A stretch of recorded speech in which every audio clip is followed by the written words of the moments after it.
I didn't find out about it till this morning, honestly, Dan. I was watching Cleveland State and Fort Wayne. So I wasn't going to have any distractions. I'm trying to get ready for these two games. Obviously a lot of people are going to talk about that upset, but, it's college basketball. I mean, it's every night in every league in America. It doesn't matter what your record is or where you stand. You got to bring it for those 40 minutes. I don't know if you practice already or will practice, but have you or will you talk to your team now that you guys are, number one? And is there any quote unquote pressure of being in that spot? I don't think so, Dana. I think it's about, controlling your own destiny, continue to develop daily habits, get better each day. That's really what this thing's about. But ultimately, when we got together in the summer, we laid out a plan, and the guys have done a great job of executing that plan with our, returning guys, our new guys, the way we wanted to play. We got 3 weeks of basketball left in the regular season. We know where we're at. We know what it would mean for our university. We know what it will mean for our guys' legacy, something that hasn't been done. So you certainly talk about that in the beginning of the year, but we won't spend a whole lot of time. They know what's at stake. Fort Wayne's been a difficult matchup the last couple of years. Just what has made them a challenge for this program? Great coaching, great players, continuity, skill, combination of all of that. I mean, they can really, really shoot the basketball. They put you in closeouts, ball movement, defense. Like I said, they've got a lot of guys that have won at a high level. I think they went through a little bit of slump, recently, but they're as good as anybody in the league. Hard place to play. They got a great fan base, great tradition at Fort Wayne. Got a lot of respect for John, and he's got a player that's very, very unique in Jerrod Godfrey. He's something that this league hasn't seen from overall body of work, from points, rebounds, assists. He's one of the best in the country. Certainly the best ever at Fort Wayne. Probably a question for after the season, but you're 1 more away from 20. It would be the first time you're really at 40%. Just what's that kind of mean to the program?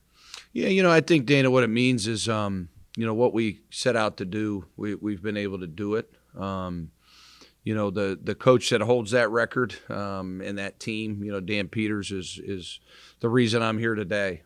He mentored me. He showed me the ropes as a young student assistant at Cincinnati in 2004-05, him and Coach Huggins, obviously. But he talked a lot about Youngstown in his days here and how special it was for him. But I think we have bigger aspirations. I think it's about, hanging a regular season banner. I think it's about getting the NCAA tournament. I think this group is, really not about those sorts of that recognition. We want to do something really big. 20 is going to be nice if we can get there, but we want to do something bigger. Secondary scoring and defense kind of struggled in round one for Fort Wayne. So just how have you guys been able to make progress in those two departments? Well, we haven't started yet, Joel. We started today. We gave them off Sunday and Monday. We did a very, very light but fast-paced workout today. We did group work, so where we do about 40 minutes on the floor. We split it. We go about 20 minutes of offense, 20 minutes of defense. We watch film together for about 20, 25 minutes. Just break up the monotony of just coming all together and practicing, getting more individual reps.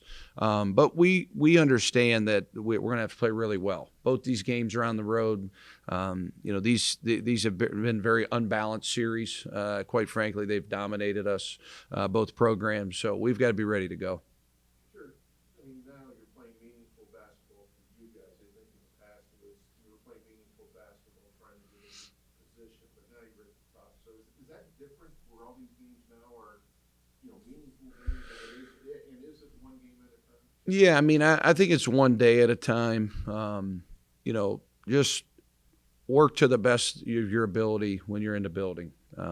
Whether we practice for an hour and 10, or we're watching tape, focus on what we can control. So I'm just being honest. I didn't watch Green Bay and Milwaukee. I don't control that. I don't coach Milwaukee and I don't coach Green Bay. So I just worry about what I can control as a coach and how I can help our guys. And I just want them to have that type of focus down the stretch. With social media and the media and everything going on in the world, I think sometimes it can be overwhelming.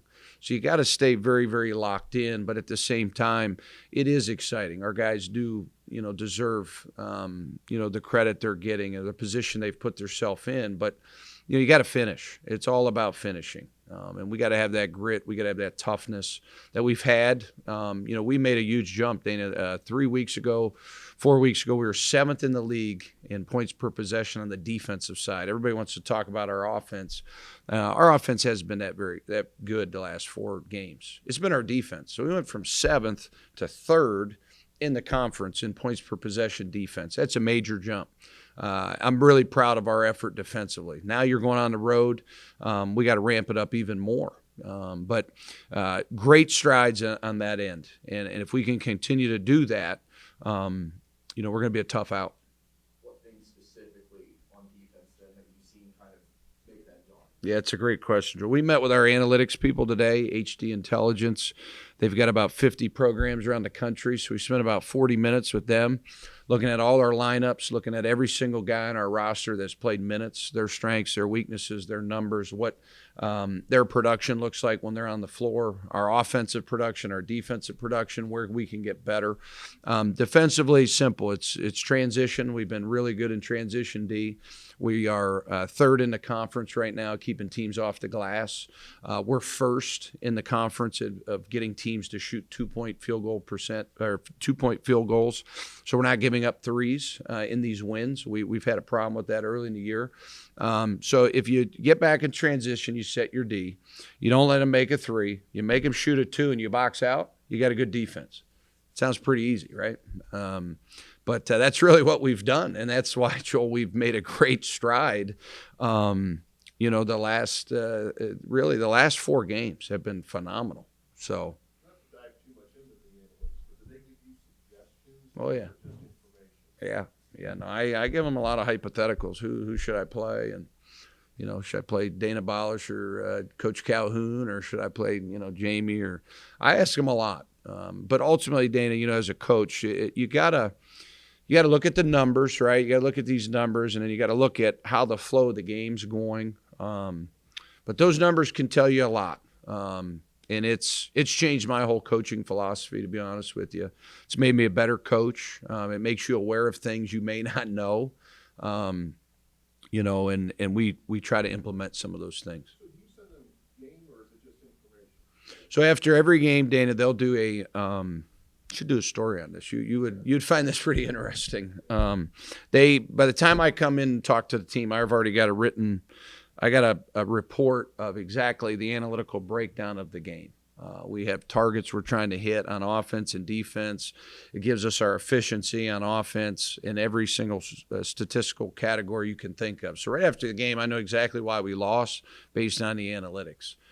Every player is graded, offense and defense. There's an offensive breakdown and a defensive breakdown. It's high-level stuff. It's really, really interesting to go through the lineup data and figure out, what are your best lineups at certain points in the game? Who can you start? How can you end it? Who's our best transition offensive team? Who's our best transition defensive team? Just trying to find an edge, right? You're just trying to find a little edge each game that can make a difference in the result. And I think, HD, they're going to get bigger and bigger. They have 4 schools in our conference right now that they're working with. They've got a lot of Power 5s. They're really good. They ever give you information on the other team? Yeah, they do. Yeah. Coach, any update on Mace? He's playing this week. Yep, it's going to be a big boost for us. I think he's learned a lot sitting out. I think he's just trained so hard to get back. Sometimes you don't get a chance to play. You see the game differently. I think Shamar's ready to roll. Any minute restriction? Or? No, he's full go. Yeah, everybody else is healthy too. I know it's another sport, but what's your Super Bowl prediction? Chiefs. Good. Score? Oh, I didn't know you went to score too. Chiefs by 10. That's not a score. I think it's going to be high. I'm going to say 37-27.